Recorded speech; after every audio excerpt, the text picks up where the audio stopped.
I will call this June meeting of the City of Merrill Park and Recreation Commission to order. Agenda item number 1, approve the minutes from the previous meeting. I'll make a motion to approve those minutes. I'll second that. We have a motion and a second to approve the minutes from the previous meeting. Any discussion on that motion? Hearing none, all those in favor signify by saying aye. Aye. The minutes are approved. Agenda item number 2, approve the claims. So today it looks like we have about 2.5 pages of claims. Does anyone have any questions on page 1 of the claims?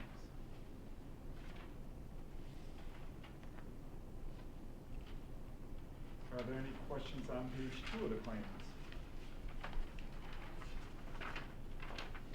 And any questions on the final page of the claims? I guess I was just curious. The install deduct meter was for the installation cost, and then the other one is for the actual piece of equipment. That's correct, yes. Yep. Krieger Plumbing was the one that did the install, but we purchased the meter from water utility. Okay. Are there any other questions on the claims? If there are no other questions, I entertain a motion to approve the claims as submitted. I'll make a motion to approve the claims as submitted. I'll second that. We have a motion and a second to approve the claims as submitted. Is there any discussion on that motion? Hearing none, all those in favor signify by saying aye. Aye. Opposed? Claims are approved. Is there any public comment at this time? Okay, if there's no public comment, we'll move on to agenda item number 4. Discuss the issue of unleashed dogs and removal of pet waste in all city parks. All right, I just wanted to bring this up. It's more of an attention and a enlightenment for all of us. I put a copy of our park ordinance in here and highlighted it for you with the leashing portion. I did talk to Chief Bennett too. There is in chapter 6 of our ordinances, there is a pet waste. There is pet waste language that is included in there, but more awareness than anything else. I know that we have always had, every park district has this issue of people that like to take their dogs into parks, which is fine because partly that's what it's for. But we do have a number of times, quite often, too often, that people don't leash their pets and their pets are running all over the place and they are leaving deposits all over the place. We do have a select few that religiously clean up after themselves and their pets, and we have unfortunately probably a larger majority of people that do not clean up after themselves. So more so just for public service announcement, please leash your pets and clean up after them. The one thing that some people do neglect to think about though is the other person. A lot of our park spaces that we have, if it's ball games or picnic areas, you have little kids that are walking around barefoot, or other kids that are watching their siblings play baseball, soccer, softball, pick a sport, whatever it is. There are other people that just want to enjoy that space and they want to enjoy that without squishing a turd between their toes. Pardon my... But it does end up happening, and then of course we hear a little bit about it, but just it's about being a good neighbor, a good citizen, pick up after yourselves. So that's kind of it. We do talk to PD quite often. They would rather, and we would rather not have to involve them on most of these things because they have more important things to do. We want to make sure that they can be out there preventing actual crimes and keeping everything safe, people, property, and other things like that. So I don't know. I just wanted to put this on here more so just for Does a that. pooper scooper law, is that a big thing to establish? We do have, it's in our ordinance, so it is fine. The pooper scooper is in there already? Yep. Okay. Yep, in chapter 6. Okay. So, and that's more of, that one is the finable one. It's not in our park and rec ordinance. It kind of is, it's inferred in there. But because it's already in our ordinance, it does cover our parks and public spaces. That they should pick up after themselves. Yes. For their fined or? Yep. Okay. Yep. I don't know what the fine actually is, but it is. It's in there. Enforceable Okay. by PD, yep. Hopefully that'd be a mission by the time I retire, we can have clean, open spaces. Some areas are obviously a lot worse than others, but, and we do have some really good citizens that actually go around and pick other people's pathways up too. There's a guy on the trail that does that, and I think he picks up quite a bit. Yeah, we have a few people at the dog park and a few at the mark too that'll go around and pick up after people.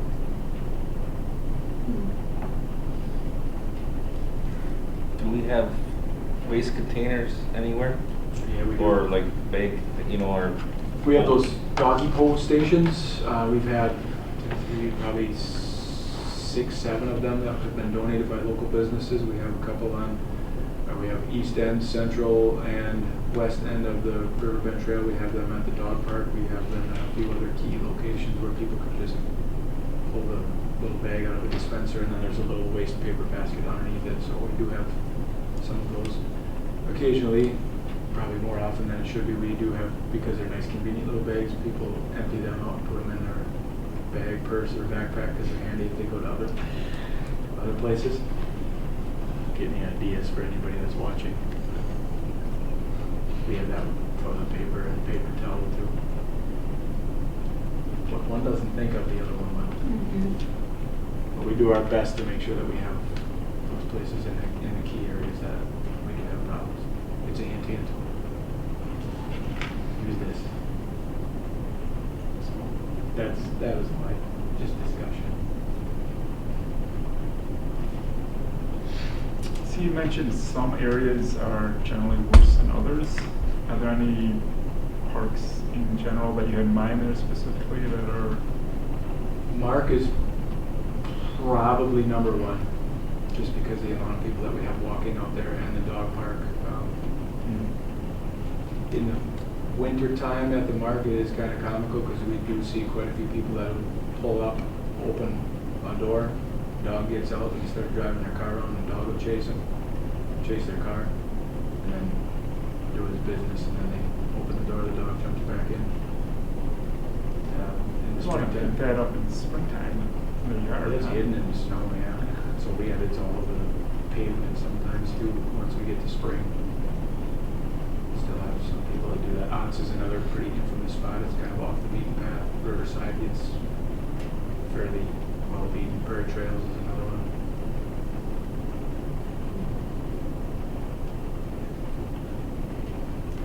And then just to be clear on the park ordinance here of the city code, who would have enforcement authority for those regulations? Yeah. PD, yeah. That's PD. That's not you or Jim or Joe or Dawn. None of you have badges. It's not deputized. Right. Okay. Okay. You might be the mandatory reporters, but you're not the enforcers. They're not the enforcers. I think it's a good idea to have it in there because I think we see less dogs without leashes in parks because of the ordinance, because people know that they're, it can be finable where it can't be in the regular city. So I think just having it in there may prevent some of it. Yeah. Yeah, I'd maybe talk, I don't know if this would be something, that'd probably be a question for city attorney or for Corey too, to see if it would help to drag that, at least that last piece into that, just finish that sentence. No person shall permit any dog, cat, or other pet owned and to run at large in any park. Pet waste must be removed, something like that. Do we have that posted anywhere in parks? And do we cite the regulations, the park regs, or the city? Yeah, we have ordinances? those, the boards that we have going into the parks that have. And are they already citing, what you say, it's chapter 6 of the city ordinance? I don't have them memorized. Yeah, I'm just curious. Yeah. Because if it's in the city ordinance, I get a question for Tom, that should cover the whole city. I mean, the parks are part of the city. Yeah. So I don't know, we have an enforceable ordinance already, Yeah. so. I'll see what they have to say. One of those things that, in my opinion, is kind of sad it even needs to be an ordinance. People should be responsible for themselves and their pets, but sometimes we need laws and regulations and ordinances to remind them of that. I'll stop.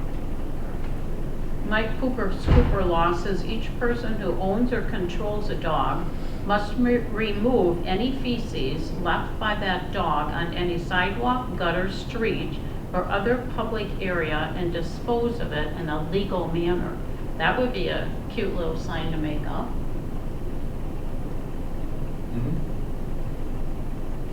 Yeah, and the rest is just policy too. You guys set policy so we can put that language up all over the place.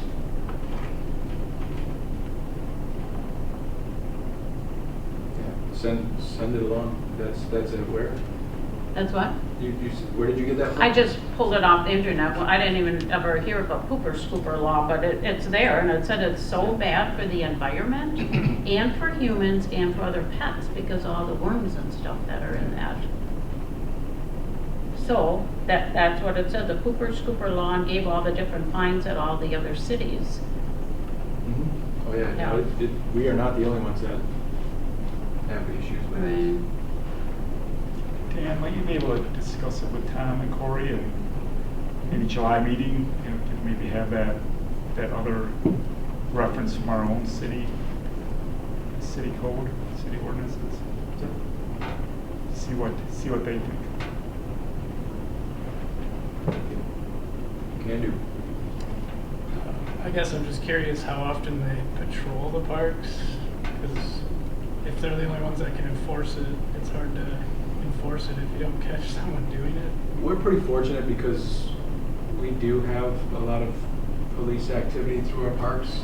You know, is it as consistent as, you know, it'd be nice to have park rangers, but we don't. We are pretty fortunate. They do keep a really good eye out for us. But a lot of this just has to be people self-policing each other. Well, every once in a while, if I get a little squirrely and I see it, I'll go and grab a license plate off of somebody and inform the PD that the person that owns this vehicle let 3 giant dogs out to play ponds in the yard. What they do with it after that, I don't know, but do that once in a while.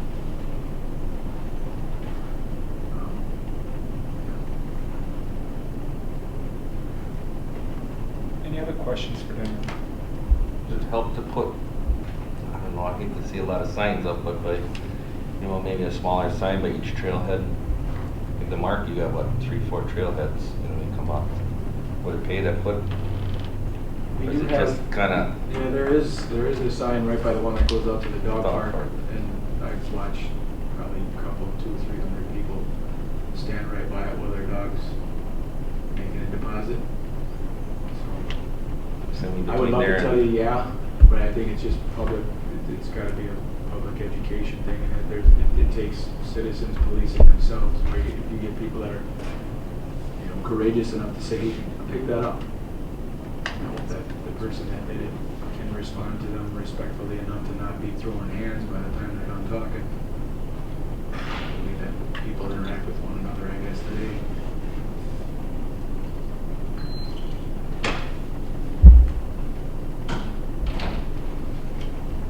Okay. Yep, okay. Thank you, Dan. We'll Have that chat, and we'll bring her back in. continue on in a month. Agenda item 5, another continued discussion and update on the connection bridge from Prairie Dells County Park to the city forest. Okay, I think I put some of this in the board report too, but you'll see there's some pictures in there. I did go out last Monday, I think it was, maybe, with Dean Boldy, the Lincoln County Forestry Administrator, and we collected some wood ticks and got, looked at a few promising spots. So we were looking at best locations, and then when we found the 3 pictures that it had that were upstream from the actual where the dam was at the Dells, we were going to probably look into bringing one of the engineers from the bridge company that they got the quote from, the same guys that did our bridge at Prairie Trails and our latest one that we did at Stang, to come up and see. They're the ones that are going to have to get it up to the site and then get it from the parking lot to where we want to go. So we'll have to do some improvements to get it there, and then try to kind of use their judgment and their expertise to see which one of these locations would work out. But they are green light go for a bridge. So for us to make that decision without having an engineer or one of the bridge representatives up there to take a peek, we'll probably take Rod with us too, city engineer, just to see. But again, the 3 promising sites, each one of them, the first one that was closest to the parking lot at the Dells area was that rocky outcropping, probably the easiest one to set. It is bedrock, so it would just be bedrock to bedrock. As you get further upstream, where you can see it flattens out on both sides, there are a few site modifications that we probably have to do, and obviously it's a little bit of a longer path that we would have to have. And the same goes for that third one. Probably the first and the third locations we have on there are probably the best. That middle one is the best when it comes to cleared areas. But I think as far as site amendments and things like that, I hope that the first one where you see the rocky outcroppings, if we can do that, that gets us closer to where our trail is on the other side. It gets us, it means that we would have to do less site amendments as far as switchbacks or other things to get accessibility to it from both sides. So that's kind of what we're thinking, but just want to kind of give you an update. We'll see what they have to say. The trick then is going to see when we can get somebody up there from Chilton. Promising. I think it's going to be a nice addition to both of our parks. You're looking at Prairie Dells to the city forest to the underground, all in one shot. Any questions for Dan on that? Stay tuned. Agenda item number 5, discuss potentially adjusting cancellation fees to the park shelter reservations. I think, is that the memo here, Dan, that you provided us? Yes, yeah. So yeah, the rest of the story with this one. Yeah, and this one we don't have to, this would be one that I think we should be ready to make a decision or not by the time we start discussing our budget. But I just wanted to give you some information to start thinking.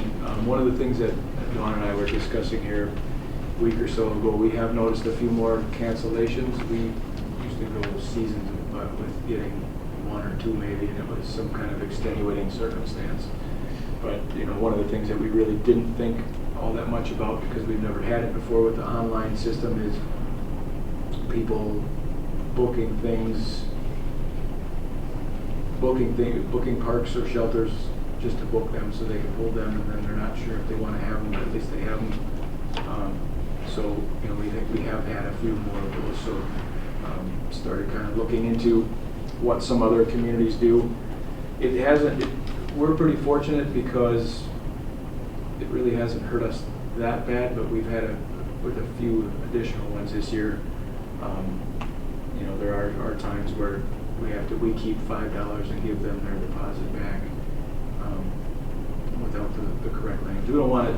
This isn't intended to make anybody hurt or make them pay, but it is something that I think we should seriously consider, just so that when people are making arrangements, that they are aware that this does exist. So if you're going to plan, try and make sure that you don't go and click yes, and take 3 different shelters for 3 different weekends for 3 different years, and then not be sure what to do with them, cancel them out because it doesn't cost you very much, and then we're out 70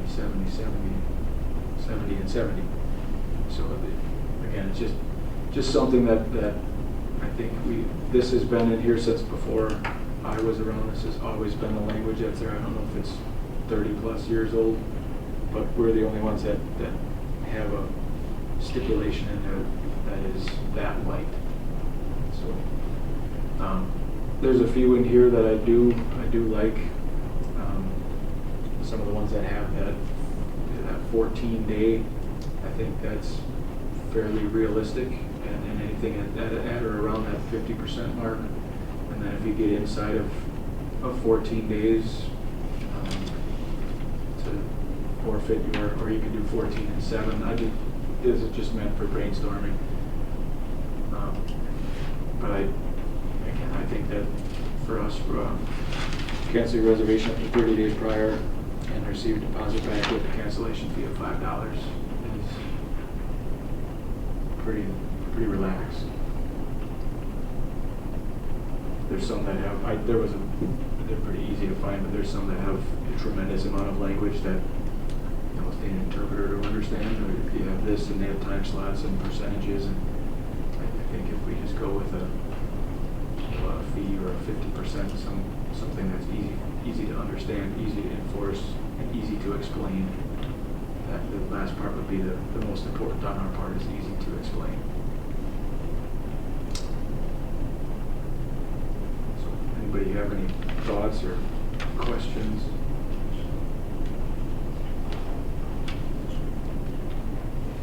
So when you say on our language, they receive their deposit back with a cancellation of $5, they would receive the rental fee and the deposit? Yeah. Except for Yep. $5? Yep, so if Yeah, it was- they'll still get that rental. Yeah, so for them, if it was $70 rental fee with their $50 deposit, that's what they have to pay up front. If they cancel, they get back the $50 and they get back 65 of their 70. So, there's been some people that, and they didn't say it, but, it really isn't that big of a deal. Just cancel. So, and we've been pretty, one of the places, Agri Pavilion is one that I had one 2 weeks ago where somebody canceled it, and by lunch that day it was booked. We just quickly go in and take them off of our online system, and it would happen to be a prime Saturday, and it was backfilled. We have a few places where we can backfill them fairly quickly because people are always looking for that.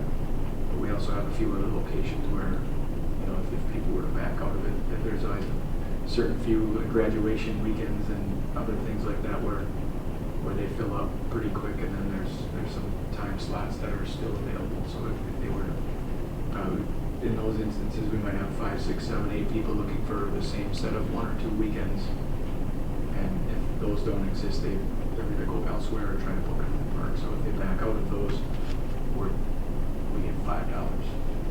So on the page where they register, does it say check back, in case of cancellations or anything like that? No. Okay.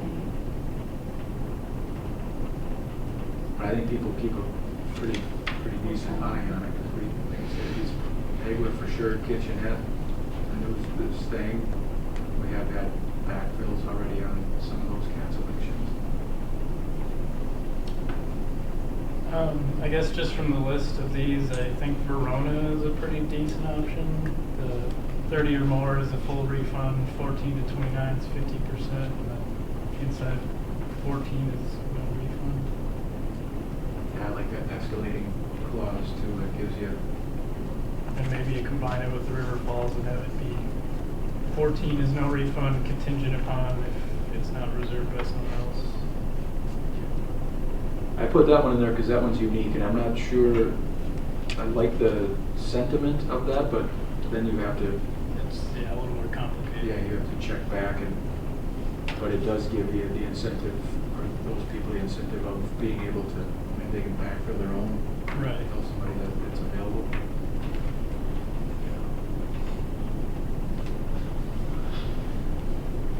So yeah, like I said, we don't, I just wanted to give everybody plenty of time to think about this, because this would be something that I'd like to include with our budget discussion and fees and policies once we get there in August, September.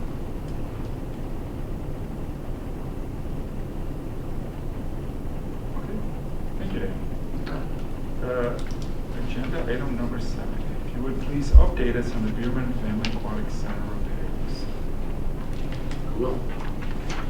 So we got last Friday, they finished,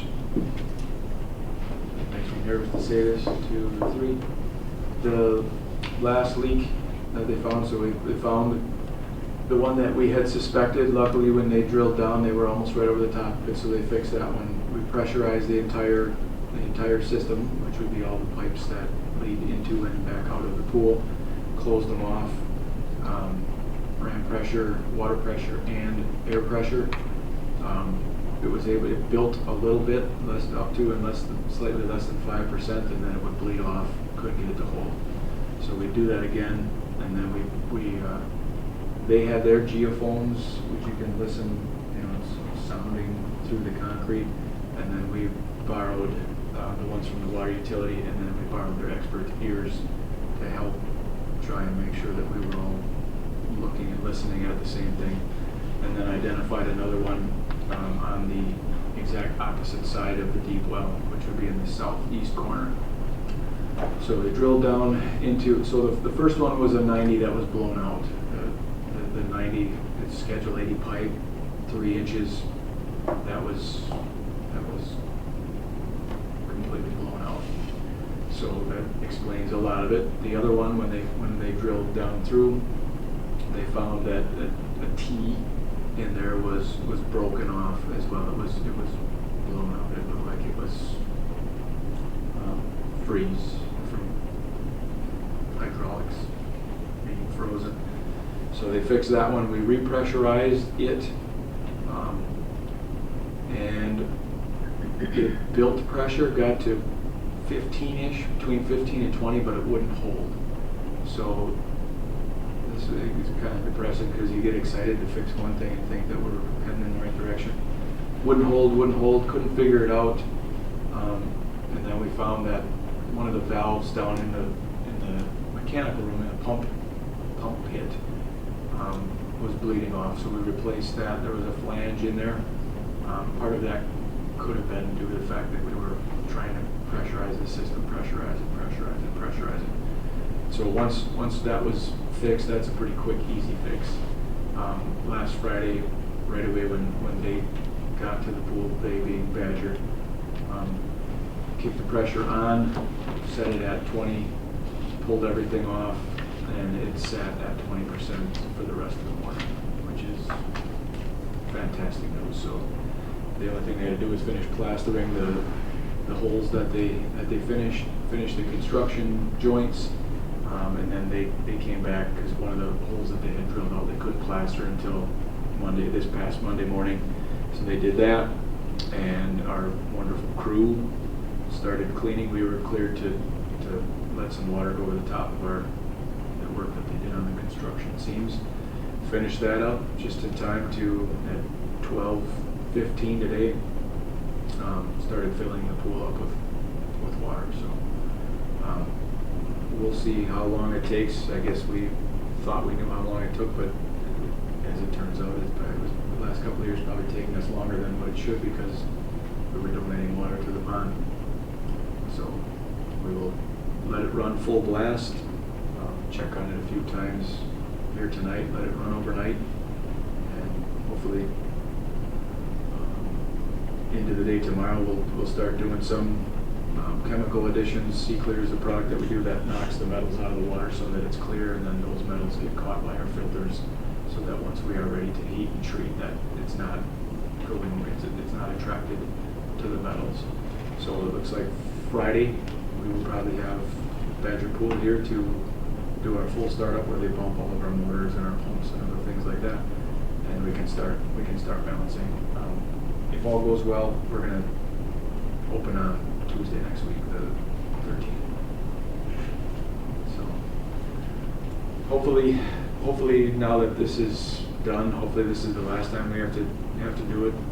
We've had a number of long discussions with the techs that were here from Badger Pool. They sent a couple of different crews, so we had the exact same discussion with them on redoing some of their winterization and their processes that they follow, including even if we spend a few extra dollars putting extra RV antifreeze, especially down into some of our lower areas where all the water goes, It's better than having to do this ever again.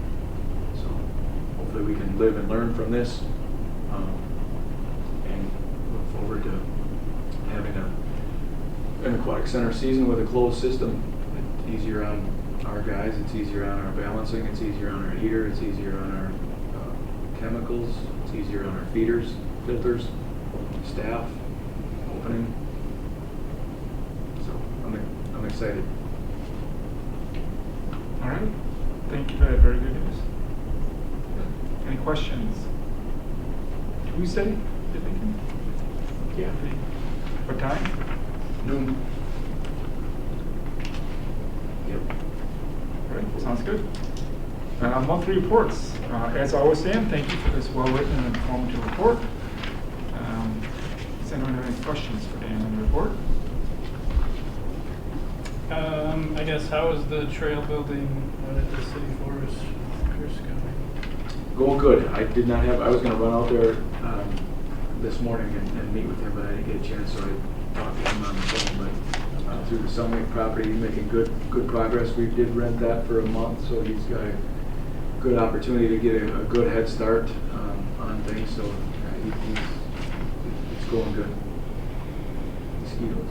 Yeah, I can imagine. Yeah. So no Stevens Point and South, maybe in south side of Wausau, so is there none? Haven't talked to anyone? There's none? You know some friends that live by, down towards 9 Mile, south of Merrill, they have hardly any. Some friends that live just north of Fleet Farm, it's like us, it's crazy. But anyone like Point and South, there's hardly. I was telling a guy I worked with last week, and I thought he was joking. He lives by the Dells, and he said he's maybe seen 3 or 4 mosquitoes this year. So it's really weird. And then I realized he wasn't joking. I'm like, oh wow. He is. We had the opposite problem of that, that's for sure. They're even drier. They didn't have as much, they didn't have that late February, March snowfall or melt.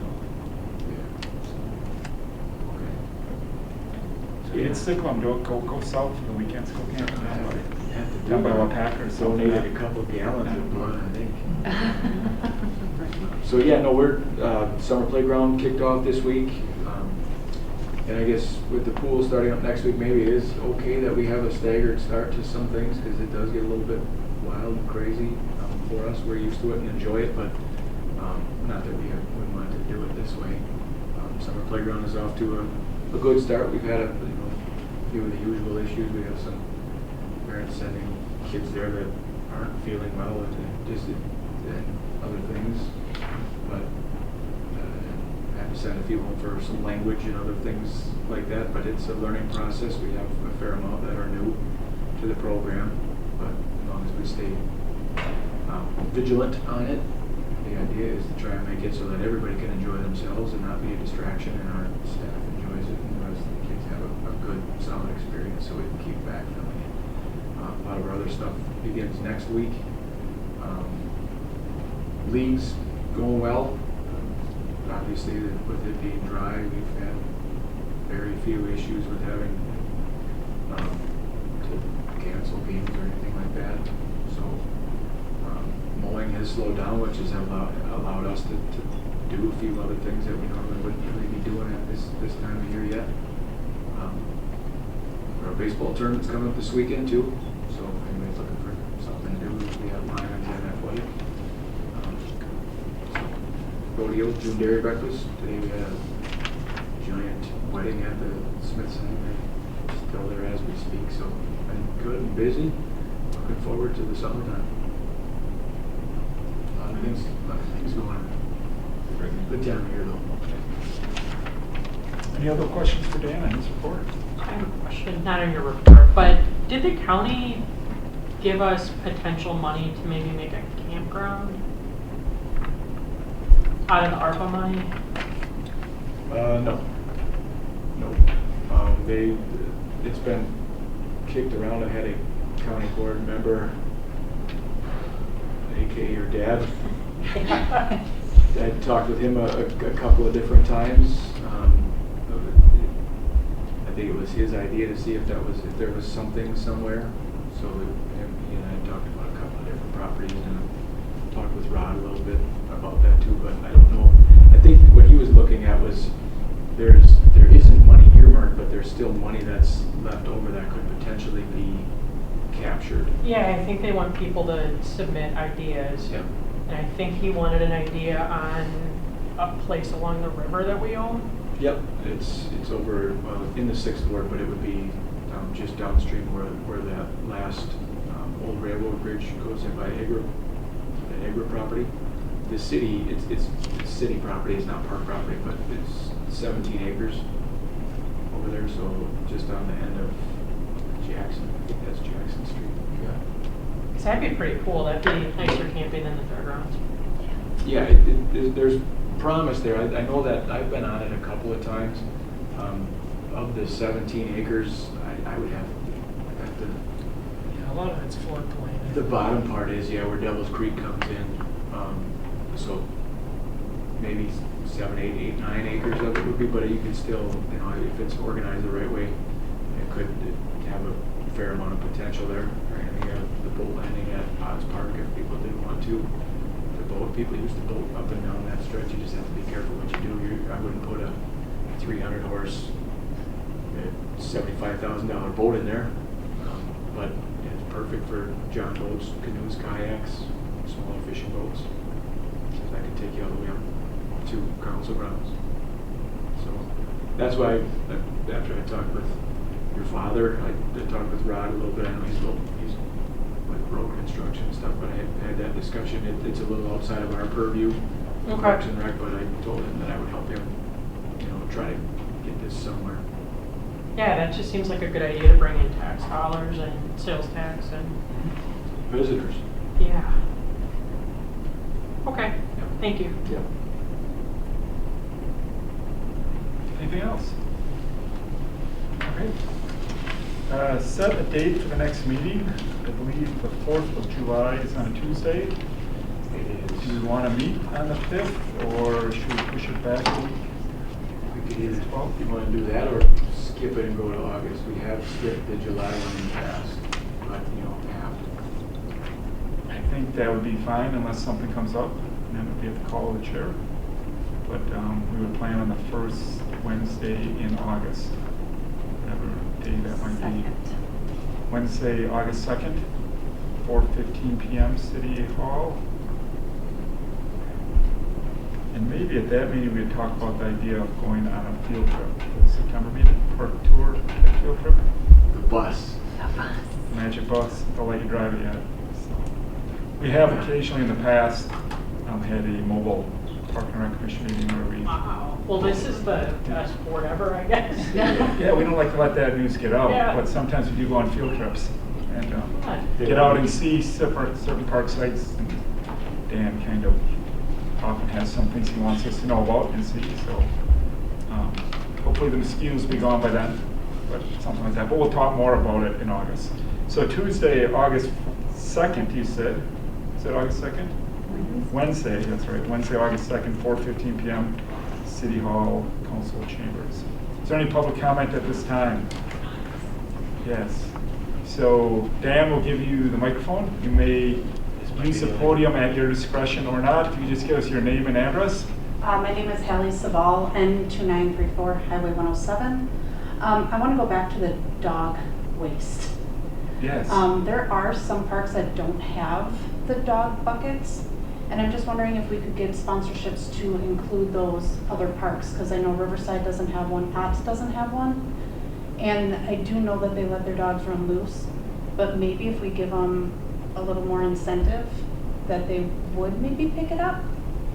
I work for Park and Rec, and I mow, and I hate the waste on my tires. You hate hitting the landmines.